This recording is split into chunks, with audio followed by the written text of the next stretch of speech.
Bonjour à tous et bienvenue sur Un brin de légèreté, le podcast qui donne la parole à celles et ceux qui entreprennent et donnent un peu de légèreté dans le quotidien de leurs clients. Je suis Laetitia, photographe spécialisée dans le portrait d'entrepreneurs et le personal branding. Et dans ce podcast, j'avais envie de donner la parole à celles et ceux que j'ai rencontrés.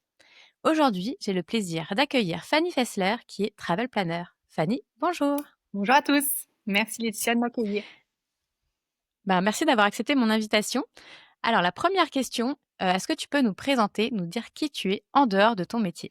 Moi, je suis Fanny, du coup. J'ai 2 enfants à moi et 3 beaux enfants. Donc on est une grande famille recomposée avec, mon chéri et je vis, à côté de Colmar. Alors justement, tu es, travel planner. Alors comment est-ce que tu en es arrivé là? Est-ce que ça a été un déclic, un voyage qui t'a donné envie?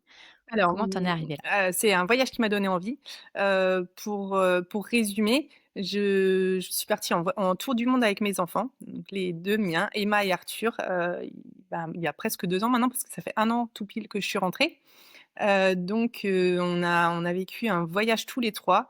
On a fait le tour de la planète et c'est après ce voyage que je me suis dit que je voulais aider les gens à réaliser leurs rêves. Alors pas forcément des tours du monde, hein, mais juste à pouvoir voyager, heu, comme ils en ont envie et surtout, pas se prendre la tête à se dire, «Mince, je sais pas où chercher, je sais pas si je peux faire confiance aux avis, je sais pas», enfin bref. Voilà, donc je me suis dit: je vais me lancer, en tant que travel planner pour aider les gens à organiser leur voyage et pour qu'ils partent avec légèreté.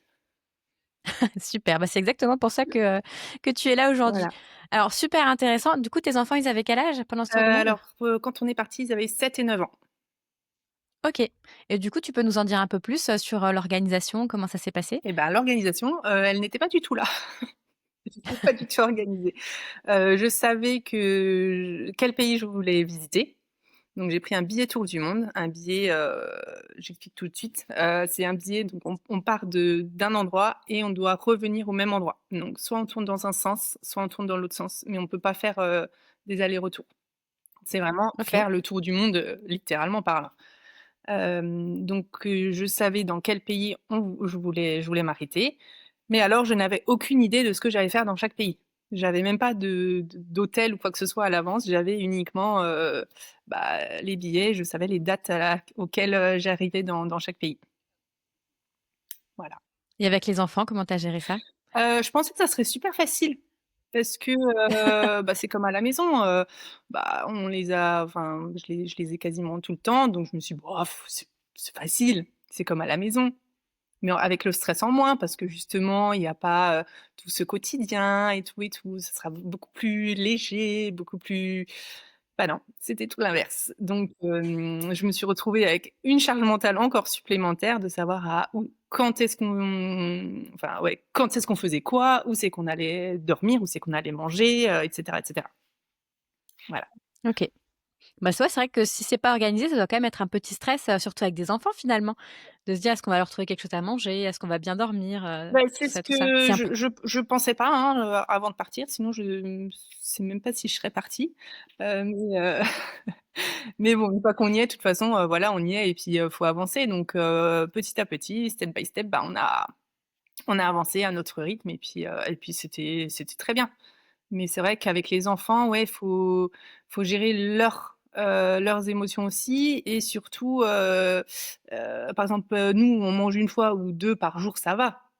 Mais eux, même si on mange le matin à 9:30, 10:00, à midi, faut de nouveau trouver un resto, tu vois? C'est les enfants, quoi. Et puis à cet âge-là, ils sont un peu difficiles aussi au niveau alimentation, non? Heu, Ou ça va? un petit peu, oui. Mais je dois dire que moi aussi, parce qu'on a commencé par l'Asie et autant dire que tout ce qui est pimenté, épicé, c'est pas mon truc, ni le truc des enfants. Donc ouais, c'était compliqué pour tout le monde de manger pas épicé. Mais après on s'y Et du coup, le plus beau pays que tu as fait? Le plus beau souvenir que tu as eu de là-bas? compliqué. Il y a 2 pays coup de cœur. Il y en a plein, mais disons que, si on parle On vraiment, va se limiter à 2. voilà, point de vue rencontre ouais, chaleur humaine et tout dans le pays, ça serait le Laos et le Pérou. OK.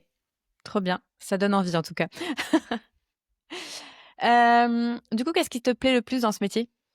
Bah, c'est justement de pouvoir apporter cette, ce bah, le fait de pouvoir aider les gens à partir. Parce que, ben, pour l'instant alors je démarre il y a pas si longtemps que ça, hein, dans ce métier. Du coup, j'ai pas encore, des clients, à foison, mais j'espère que ça va arriver.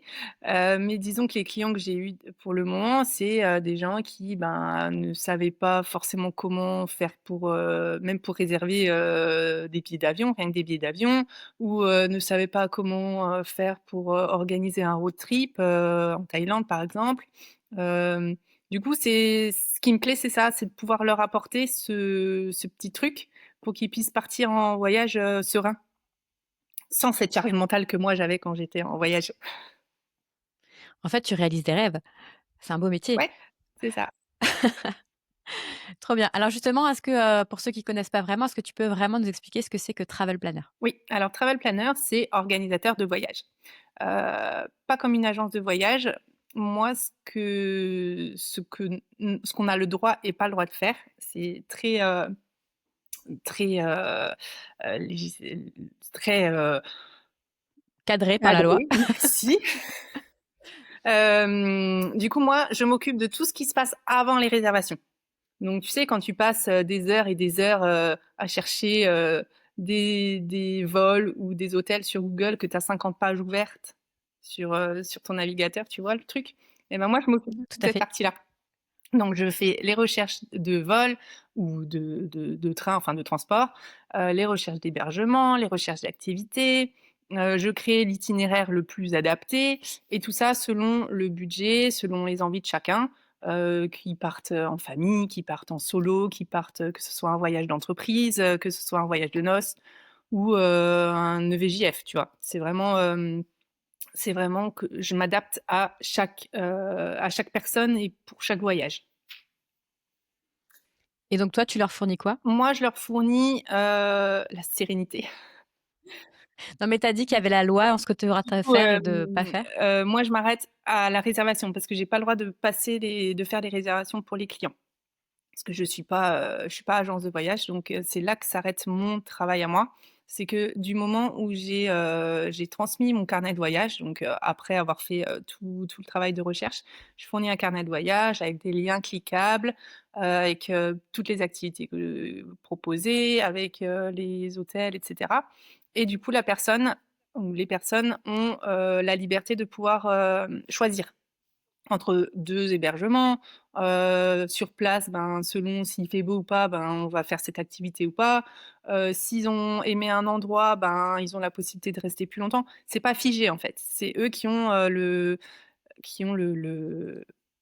qui gardent la main sur, tout ce qui est réservation et puis pour garder la liberté quand même d'avoir un voyage, découverte, sans que ça soit un voyage, tu vois? Trop, minuté.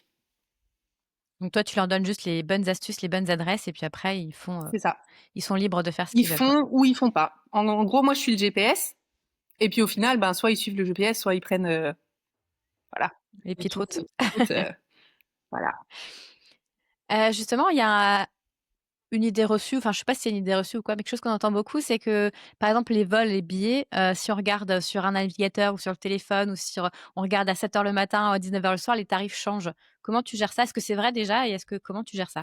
Alors, je sais pas si c'est vrai. Ce que je sais, c'est qu'effectivement, via une adresse IP, si tu regardes plusieurs fois de la même adresse IP, le truc de recherche après moi je suis pas spécialiste non plus là-dedans, mais ayant été hôtesse de l'air dans une autre vie, il y a des petits trucs que je sais quand même. C'est que, ouais, les compagnies aériennes, voient genre, EasyJet, si tu vas sur EasyJet, tu regardes ton vol, à un moment donné, il est à 100 €. Si tu regardes plusieurs fois, il va se dire: «Ah bah là, il y a du trafic et il y a du monde qui regarde». Alors pas forcément toi, mais il y a du monde qui regarde, cette destination à ce moment-là. Du coup, on va faire monter les enchères. Ça marche comme ça. Après, je pourrais pas expliquer plus et je veux pas raconter des bêtises donc voilà. C'est ce que je pense. Mais est-ce que tu as déjà vu du coup des gros changements? Genre tu as donné à ton client: «Bah, voilà, je te conseille, tel hôtel ou tel vol» et qu'en fait, le prix n'était pas du tout le même que celui que tu avais donné? Non, parce que, moi ce que je fais, c'est que, à partir du moment où le client a validé le devis, je commence tout de suite par la recherche de vols. Une fois que j'ai trouvé les vols, je le contacte et là, je lui demande de valider les vols. C'est seulement après la validation des vols que je continue à faire les recherches suivantes. Je fais pas tout le carnet, qui va durer selon, bah, le temps de voyage, bah, ça dépend, les heures de travail que j'ai. Mais j'attends pas la dernière minute pour lui donner toutes ces informations-là parce qu'on sait très bien que les vols, c'est ce qui coûte le plus cher dans un voyage et que plus vite, on réserve, mieux c'est. OK, très bien, merci. Justement par rapport à une agence de voyage classique, la seule différence, ça va être que, eux peuvent réserver directement, donc tu payes qu'une seule enfin, le client paye qu'une seule fois, alors que toi, tu vas juste donner le carnet. Il y a d'autres, différences entre les 2? Bah, après il y a des agences de voyage qui font aussi du sur-mesure. Maintenant, je saurais pas dire si c'est vraiment du sur-mesure, à 100. Moi, vraiment, je mets un point d'honneur sur le sur-mesure, c'est-à-dire que je prends, une trentaine de minutes, lors d'un premier rendez-vous avec les clients pour décider enfin, pour discuter entre nous de vraiment ce que le client recherche. Si c'est, plutôt de la découverte, si c'est, du je sais pas, plutôt de la détente, s'ils ont des enfants, s'ils veulent plutôt faire, je sais pas, 10 jours de road trip et puis après, 5 jours, pépère, sur la plage. Enfin voilà, je mets un point d'honneur vraiment à respecter le cahier des charges de chacun pour que ça soit vraiment du sur mesure à 100. OK et du coup, là, tu as parlé, de vacances, de voyage d'entreprise, de voyage de noces et cetera. C'est quoi ton client, type avec qui tu peux travailler?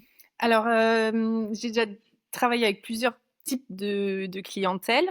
Là, je viens de finir un carnet de voyage pour la Thaïlande pour une famille. J'ai fait, des week-ends, entre copines.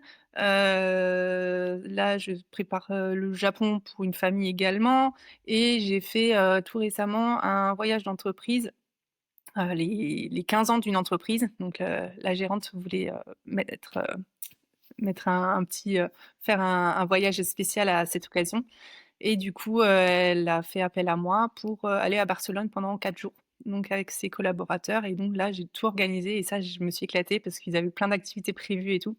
Donc, voilà, je j'aime beaucoup travailler avec les professionnels. Mais c'est pas le même, c'est pas pareil. Les particuliers après, c'est vrai qu'on a des retours. Là, j'ai encore eu un retour hier, d'une famille, c'est la première fois qu'ils partaient, mais carrément depuis toute leur vie, ils sont jamais trop partis et puis là, elle galérait, elle savait pas comment faire pour juste réserver un vol, pour, louer une voiture, pour réserver une chambre d'hôtel, enfin bref, du coup, je lui ai tout fait et là, j'ai eu un message hier et ça fait chaud au cœur parce que tu te dis: «Ah ouais, OK, tu sers à quelque chose, quoi». Donc Ouais, c'est vrai que là, tu fais vraiment des belles choses. Enfin, les gens, se souviennent de toi après, je pense, pendant des années. ouais, Heu et justement, si, donc en fait, tu travailles un peu avec tout le monde, hein, tu t'adaptes vraiment à chaque, personne, à chaque demande et si maintenant quelqu'un vient te voir et sait pas où il a envie de partir en vacances, s'il va te dire simplement: «Bah, je sais pas, moi, j'ai envie de détente, de soleil, 10 jours», tu fais aussi? Ou est-ce que tu vas essayer de travailler avec la personne pour savoir où exactement aller et cetera? Alors je prends toujours ce temps pour discuter avec la personne, vraiment cerner ce qu'elle recherche et par contre, il me faut quand même un peu plus de matière, c'est-à-dire qu'il me faut au moins un budget parce que sinon, ça devient compliqué. Si elle me dit: «Je veux partir au soleil, tranquille», OK, mais tu as quoi? Tu as 2 000 de budget? Tu as 5 000 de budget? Enfin voilà, c'est quand même, un critère qui n'est pas négligeable, donc ouais, il me faut plus d'informations et c'est pour ça que je fais cette, cette visio, découverte avec la personne pour cerner vraiment, ses envies et ses attentes. OK. Ça me fait juste penser à une chose, c'est vrai que pareil, hein, je sais pas si c'est vrai, c'est une idée que moi j'ai en tête, que souvent on va dire: «On veut partir au soleil, pas cher». On se dit: «On va rester en France», mais finalement ça coûte parfois plus cher de rester en France que de partir à l'étranger et de prendre l'avion. C'est vrai, ça dépend des périodes par contre, parce que, pendant les vacances ou les ponts ou les trucs comme ça, les vols, ils augmentent quand même vachement, hein, les tarifs. Mais c'est vrai que si tu veux trouver un hôtel, vraiment où tu fais rien, juste, all inclusive et cetera, ben, c'est presque pardon, c'est presque plus simple de prendre l'avion et de partir, ouais, dans un hôtel, en Tunisie, enfin ou pas si loin que ça, mais c'est des fois, pas tout le temps. Et c'est pour ça que c'est là que c'est bien parce que, par exemple, j'ai une famille qui était partie l'année dernière, enfin là, il y a quelques mois pour le week-end de la Pentecôte. Ils sont venus au dernier moment: «Ouais, on veut partir, on a je sais plus combien de budget», du coup, j'ai cherché, mais bon là, les vols en dernière minute, c'était juste pas possible. Donc je leur ai finalement trouvé un petit hôtel sympa dans le sud de la France, en tout compris aussi et du coup, c'était top. Mais elle avait passé déjà des heures et des heures de recherche et elle avait rien trouvé. Donc voilà, encore une fois. OK. Ouais, des fois, on passe beaucoup de temps à trouver, exactement ce qu'on Mmh. recherche. Justement, on parle de budget, enfin moi, la première, je me suis dit: «Ouais, mais travel planner, c'est pour les gens riches» entre guillemets. J'ai pas forcément le budget. Est-ce que c'est quoi le budget, qu'on doit compter pour faire appel à toi? Et est-ce que c'est vraiment pour les gens riches? Alors tout dépend. Il y a plusieurs tarifs. J'ai d'ailleurs mis mes tarifs à jour, hier et J'ai vu. non, après, ça dépend ce que tu recherches. Est-ce que tu recherches la sérénité? Est-ce que tu recherches, r si tu prends le temps que tu passes tous les soirs après le travail à chercher des heures et des heures à organiser ton voyage, est-ce que le fait de déléguer cette partie-là, est-ce que pour toi, c'est payé? Enfin, je sais pas comment expliquer, mais ça dépend de chacun, en fait. Est-ce que tu as, 200 € ou 300 € à mettre, pour être tranquille? Pour juste avoir Oui, c'est ça. Moi, j'ai toujours le carnet le de temps, c'est de voyage? l'argent Voilà, et la tranquillité, c'est de l'argent. Donc si tu as envie d'être tranquille, voilà, donc OK, tu payes, mais au moins tu as quelque chose de c'est bien, quoi. ça. Donc c'est vraiment, c'est propre à chacun. Si la personne est prête à mettre, ben, 300 € ou 500 € selon les forfaits, selon le temps qu'elle va partir et ben, c'est cool. Elle va juste avoir à me dire ce qu'elle veut faire, heu, où elle veut aller, ouais, les choses, qu'elle aime bien faire en vacances et puis moi, je m'occupe c'est moi qui prends la charge mentale de toutes les recherches. Donc voilà, c'est cher, oui et non. Il y en a qui diront que c'est cher, il y en a qui diront: «Ben non, moi, bah, je préfère te payer, pour que tu me fasses les recherches et que moi je sois tranquille le soir quand je rentre du boulot». Et puis peut-être que tu as des bons plans aussi qui font qu'on va peut-être payer moins cher finalement le voyage que si nous on l'avait fait nous-mêmes, quoi. Oui, alors moi je prends par contre, j'ai pas de commission, je prends pas de commission ou quoi que ce soit sur les prestataires avec lesquels je travaille. C'est vraiment je choisis les prestataires en fonction des besoins des clients, encore une fois et surtout parce que je sais que tel et tel est bien. Je vais pas l'envoyer, à un endroit que je connais pas. Alors je connais pas tous les endroits du monde non plus, attention, mais vraiment, je vérifie tout ce que je propose, je vérifie vraiment pour que ce soit, pour qu'il y ait pas de surprise quand, les gens ils arrivent là-bas, quoi. Donc oui, je passe du temps aussi moi derrière l'ordinateur à faire des recherches et tout, mais souvent nous, quand on est, particulier, enfin quand on crée son voyage soi-même, on se dit, au bout d'un moment on en a marre et puis on prend hop l'hôtel, là, on sans regarder forcément et puis activité, OK, bon bah allez on prend ça, enfin voilà, sans forcément regarder, plus près et donc voilà, moi je suis là, pour amener une plus-value en fait au voyage. C'est que j'enlève une charge mentale et j'amène une certaine sérénité dans le voyage parce qu'après tu ton carnet de voyage que tu as en PDF, donc tu l'as sur le téléphone et tu as juste à suivre ce qui est écrit. Donc voilà, ça dépend vraiment des gens. Je pourrais pas dire, c'est cher ou c'est pas cher parce que selon chacun, quelqu'un va dire: «Bah ouais, c'est cher» et il y en a qui vont dire: «Bah non, moi je préfère». Oui, bon, finalement, j'ai vu tes tarifs, c'est pas non plus extrêmement cher. Enfin, je veux dire, c'est tout à fait abordable. Quand on veut partir en vacances, de toute façon, c'est un certain budget, donc c'est pas, ça va pas nous coûter forcément enfin, voilà, c'est totalement abordable. Moi, je trouve justement, je m'attendais à tes tarifs beaucoup plus chers. Donc voilà. Tant mieux. Mais voilà, c'est encore une fois, ouais, ça dépend de chacun. J'ai commencé, j'ai alors je sais pas si je dois dire ça ici, mais bon, je le dis quand même. J'ai commencé il y a pas longtemps, donc tu commences à un certain budget, tu te rends compte que tu passes des heures et des heures, que finalement tu travailles pour rien ou à perte. Du coup, bah, faut que tu revoies un petit peu ta copie parce que oui, ça me fait plaisir de faire plaisir aux gens, de les aider à partir en voyage. Mais bon, moi, faut que je remplisse le frigo aussi, donc voilà, c'est toujours compliqué de mettre une valeur sur son propre travail. Donc voilà. Je comprends totalement. Avec la photo, c'est totalement pareil, hein. Les gens pensent qu'on appuie juste sur un bouton, on fait C'est une ça. photo, alors qu'en fait, non, il y a le traitement derrière, il y a même le rendez-vous découverte, le temps qu'on passe, le trajet. Après, il y a, bah, la Oui, communication, enfin, la comptabilité. Il y a beaucoup, beaucoup de c'est choses à clair. côté qu'on ne voit pas Mmh. et voilà, c'est vrai qu'on a aujourd'hui, quand on voit que sur, internet, on trouve tout pour, des prix, totalement, déraisonnables, forcément, c'est compliqué de comprendre le travail, Ouais, la vraie valeur du travail, finalement. exactement. Donc tu disais que tu es là pour apporter de la légèreté et que ce soit clé en main pour les clients. Justement, pour toi, quelle est la plus grosse erreur que les gens font régulièrement quand ils organisent un voyage seuls? Alors souvent, bah, on part en général pas longtemps, 15 jours. En moyenne, c'est 15 jours. Des fois, c'est 3 semaines ou 10 jours, mais allez, on part sur 15 jours. Mais on se dit: «On va loin. On y va, peut-être c'est le voyage de notre vie». Donc je veux tout faire. Mais on compte pas le fait que, il y a du décalage horaire, déjà. Pas dans toutes les destinations, mais disons qu'en général, voilà, quand tu pars loin, que tu te fais vraiment le beau voyage, tu as du décalage horaire. Donc tu es déjà, fatigué quand tu arrives. Tu veux voir le plus grand nombre de choses possible, ce qui est normal parce que tu iras peut-être qu'une fois à cet endroit, donc tu veux voir le maximum. Sauf qu'à en voir trop, tu profites de rien. Donc souvent c'est ça et on se fatigue et puis tu rentres de vacances, tu es encore plus fatigué que quand tu es parti, quoi. Il faut encore 15 jours de vacances quand tu reviens parce que tu es fracassé du voyage. Donc moi j'aurais tendance, si j'avais un conseil à donner, c'est, eh ben, mettez-vous en tête que vous allez à un endroit magnifique, mais soyez clair avec vous que vous allez pas tout voir et c'est pas grave.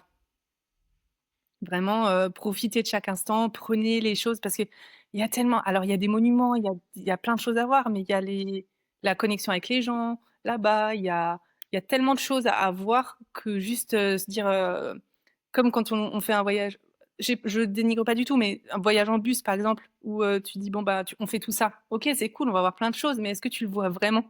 Ou alors non, c'est juste les poses instagrammables, donc qui sont là, ils viennent faire leurs poses instagrammables là, et puis ils se cassent en fait. Ils viennent juste à un endroit pour montrer le waouh, mais tu leur demandes exactement ce qu'ils ont vu. Je sais pas si, voilà, c'est bizarre. Après, encore une fois, chacun son voyage. Hein. S'il y en a qui veulent voir un maximum de choses pour pouvoir prendre des photos, etc. Ok. Maintenant, pour moi, perso, le voyage, c'est vraiment prendre le temps et découvrir la culture locale. Mais encore une fois, chacun son voyage. Ouais, du coup, là, ça me fait penser aussi que, justement, dans les bus et cetera, ils t'emmènent aussi souvent dans les trucs très touristiques. Enfin, c'est presque du cinéma, quoi. Ils nous emmènent dans des endroits où faire ces genres, c'est typique, alors qu'en fait, presque c'est des acteurs. Enfin, ils sont là, ils savent le rôle qu'ils ont à jouer, alors que toi, tu vas peut-être proposer des choses un peu plus vraies sur, le lieu de visite? Ben moi, clairement, j'aime pas la foule, j'aime pas les gens, c'est un mot, c'est trop grand, mais j'aime pas, ouais, j'aime pas les trucs trop touristiques. Donc j'en ai vu des trucs touristiques, forcément, quand tu vas dans des pays, tu es obligé d'aller voir des trucs touristiques. Mais souvent, tu as le truc touristique, le gros truc touristique, et tu vas un peu plus loin, et tu as le même truc en un peu plus petit, mais où tu personne. Et du coup, c'est ça, c'est sortir des sentiers battus et pour moi, c'est ça qui est intéressant quand tu passes par, un travel planner ou quelqu'un qui a l'habitude de voyager. C'est, heu, c'est de faire, ce que les autres ne font pas ou d'aller ailleurs que que là où tout le monde va. Les grands hôtels, européens presque et où tout est cadré et cetera, Ouais. quoi. Après, pareil, c'est sans jugement parce que chacun son voyage, chacun son idée du voyage, des vacances, donc il en faut pour tous les goûts et heureusement. Oui, c'est vrai qu'il y a des gens qui partent en vacances, juste pour, se détendre dans un hôtel, juste pour être tranquille, avoir, le repas et C'est cetera, ça. alors qu'il y en a d'autres qui ont plus cette envie de partir, Mmh. en voyage à la rencontre des gens. Ouais. Après tu parles, des photos, Instagram et cetera. J'ai vu ça, alors je sais plus comment elle s'appelle, la grande, cathédrale à Casa, en au Portugal, je crois, celle qui est en construction. Bon bref, j'ai vu des gens sur Instagram justement qui étaient là-bas et qui voulaient faire une photo et en fait, ils ont montré, c'était vraiment le défilé, il y avait vraiment la zone Instagram où tout le monde passait les uns après les autres et puis posait dans des positions, Ouais, folles. C'est vrai qu'aujourd'hui Instagram, il y a vraiment ce côté, il y a des endroits où il faut absolument c'est aller ça. et au final, quand on voit la réalité, on voit qu'il y a des centaines de personnes qui attendent pour faire leurs Mmh. photos. C'est vraiment juste le coup, pour Instagram, quoi. Ouais, exact. Ça change pas mal de choses dans le Mais ça me voyage. fait penser à, beh, mon voyage, je l'ai vécu et je voulais le faire partager à mes proches et et donc tu es content parce que sans un je sais pas comment expliquer, mais tu tu content de tu découvert quelque chose de beau, tu veux le partager. Mais c'est à double tranchant parce que du coup, beh, c'est sur Instagram et du coup ça va hop: «Ah ouais, bah, elle était là» et puis hop, hop, hop et au final, quelque temps plus tard, quand d'autres personnes vont venir sur ce même lieu, bah, ça va plus du tout ressembler à ce que c'était quand moi j'y étais. Parce qu'à force d'en parler, à force de dire: «Ah bah ouais, cet endroit c'était trop bien, tu l'as relayé sur les réseaux et tout» et du coup c'est plus authentique. Mais bon, c'est comme ça, c'est la vie, actuelle.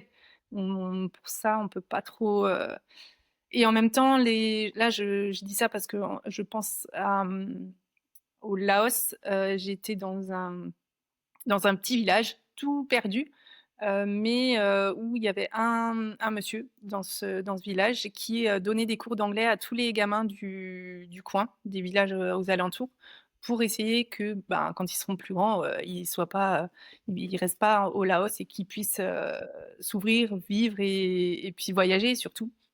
Et du coup, j'ai trouvé ça génial. Il nous a accueillis, on a dormi chez lui, on aidait à donner les cours, le soir. Du coup, je donnais un petit peu des cours d'anglais. C'était génial. Mais du coup, c'est tellement génial que tu le partages et au final, presque tous les tours du mondistes, que j'ai rencontrés ou avec qui on a échangé, beh, tout le monde allait chez Sai. Il s'appelle Sai, le gars. Du coup, tout le monde, tous ceux qui étaient à Luang Prabang, au Laos, ils sont passés chez Sai.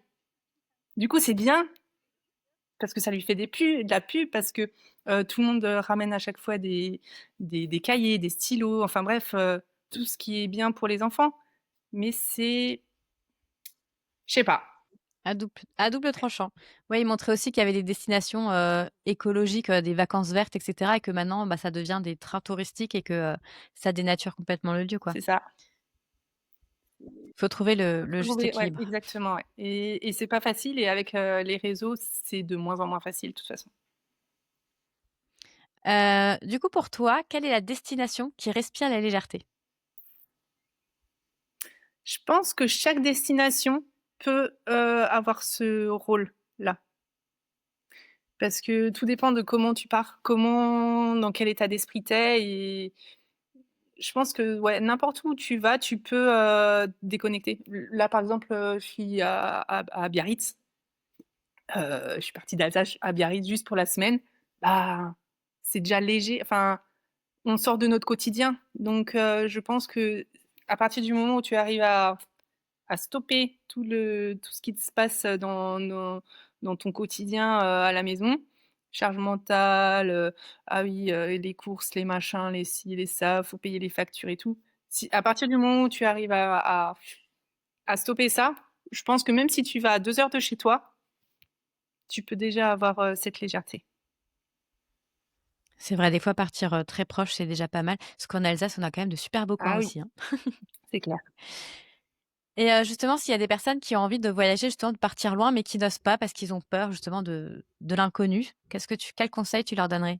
Et ben, il y a énormément de groupes Facebook sur, les Français en Australie, les Français au Japon, les Français n'importe où. Les Français, ils sont partout. Du coup, il y a plein de groupes sur Facebook, sur les réseaux. C'est facile de prendre des informations. Il y a énormément de groupes, toujours de voyageurs solos, et je pense que vraiment, si même ça suffit pas, bah, prenez contact avec quelqu'un qui pourra vous aider. que ce soit un travel planner, une agence de voyage, enfin n'importe. Mais ouais, sauter le pas parce que ça vaut le coup, vraiment. On voit les choses différemment quand on commence à voyager.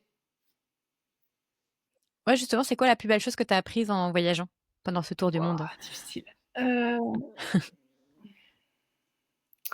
la découverte avec un grand D. La découverte de soi, Rester ouverte, la quoi. découverte des lieux, la découverte de tout ce que tu peux, ouais, la découverte de toi-même, de tes enfants, enfin de mes enfants en l'occurrence, ouais. La découverte, c'est la plus belle chose, que le voyage peut offrir. Donc la découverte, le voyage, l'entrepreneuriat est aussi un grand voyage. Oui. Donc c'est quoi la plus belle chose dans ton parcours entrepreneurial? Qu'est-ce que tu préfères? Et ben, c'est ça, c'est avoir les avis, les retours clients, quand ils sont rentrés et qui me disent: «Waouh, c'était trop bien grâce à ton carnet, on a pu voir ça, ça, ça. J'étais stressée, la veille de partir, mais ça, c'est normal, mais ouais, c'était trop bien» et ouais, ça, c'est là, tu te dis: «OK, tu es à ta place. Tu sais pourquoi tu fais ça». Ouais, tu sais pourquoi tu fais ça et tu as un retour direct et ça, c'est vraiment, Ouais, ce qui manque en salariat finalement souvent. ouais, exact. Et la chose la plus dure? Bah, justement, ce que je disais avant, c'est mettre un parce que tu voudrais contenter tout le monde, mais ouais, malheureusement, ben, faut que tu payes tes factures, faut que tu payes tes charges, faut que ci, faut que ça, donc il faut que tu mettes un prix sur ta prestation, sur ta valeur, sur ton travail et ça c'est très, très difficile, je trouve. Se Se vendre, vendre, quoi. très Super. dur. Bon, c'est la chose qui revient, très souvent, Mmh. quoi. Alors si tu voulais que les gens retiennent, un message par rapport à ton travail, par rapport à ce qu'on vient de dire, qu'est-ce que serait la chose qu'ils doivent retenir? Oser partir, oser franchir le pas. Une fois qu'il est franchi, après, c'est facile. C'est la première de chaque chose qu'on fait. La première fois qu'on marche, on tombe. La première fois qu'on fait, du vélo, on tombe. La première fois, c'est toujours la plus dure, mais une fois qu'on a goûté, ça donne envie et ça on n'a pas besoin de partir loin pour découvrir, encore une fois. Mais ouais et puis, faites-vous aider si vous ne savez pas comment gérer, par où commencer. Faites appel à des agences, faites appel à des travel planners, faites des recherches si vous avez le temps. Enfin, vraiment, osez sauter le pas et surtout, le truc que je voudrais rajouter, c'est, arrêter d'écouter les peurs des autres, parce que ça reste les peurs des autres. Moi, combien de fois j'ai entendu: «Oh, mais tu es folle, partir en voyage toute seule, avec des enfants, à l'autre bout du monde, mais tu es folle, mais c'est dangereux, c'est ci, c'est ça». C'est les peurs des gens qui te freinent, en fait, dans ce que tu veux faire et ça, ouais, faut essayer d'éviter de penser aux peurs des autres. Parce qu'ils te donnent leur peur et ça, c'est pas cool. Tout à fait d'accord avec toi, c'est valable dans tous les domaines Oui, de oui, vie. bien sûr, exactement.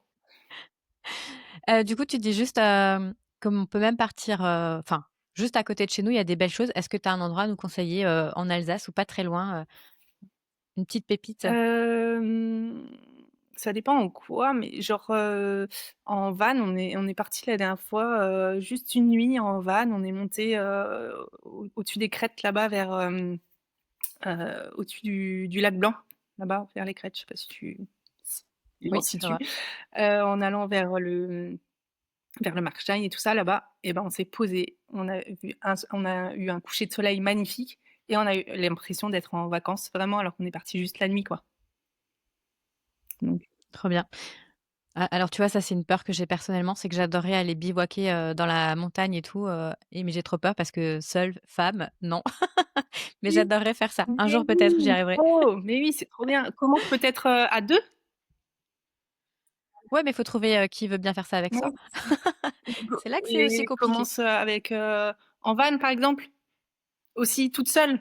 En fait, c'est ça, c'est, pareil pour les gens qui veulent partir seuls, qui veulent faire un tour d'Asie ou un tour du monde ou quoi que ce soit seuls. C'est difficile de prendre la décision de partir seul, mais il faut commencer petit. Du coup, se dire, «OK, si je commençais par aller, rien qu'au resto toute seule ou au cinéma toute seule», des petits trucs comme ça et à chaque fois, on fait un pas de plus et on se dit: «OK, maintenant je vais partir un week-end toute seule» et puis, au fur et à mesure, on y arrive toujours. Si on a un objectif, ça Ça, j'ai déjà réussi. Je suis déjà partie dans le sud, en Bretagne, en randonnée et cetera, mais à dormir dans des hôtels ou des endroits où il y a des gens entre guillemets «autour», même si finalement les gens sont pas p forcément là pour nous c'est sûr, sécuriser plus, mais voilà. mais Juste bivouaquer encore, c'est le prochain step. On y arrivera. mais oui. Alors merci beaucoup pour cet échange. Dernière question pour conclure. Est-ce que, pour toi, qu'est-ce que c'est un brin de légèreté? Un brin de légèreté, c'est, c'est arrêter de se prendre la tête pour des broutilles. Essayer de sortir de ce cadre qu'on nous a mis, de toujours, être, payer ses factures à l'heure. Bon ça, on n'a pas trop le choix.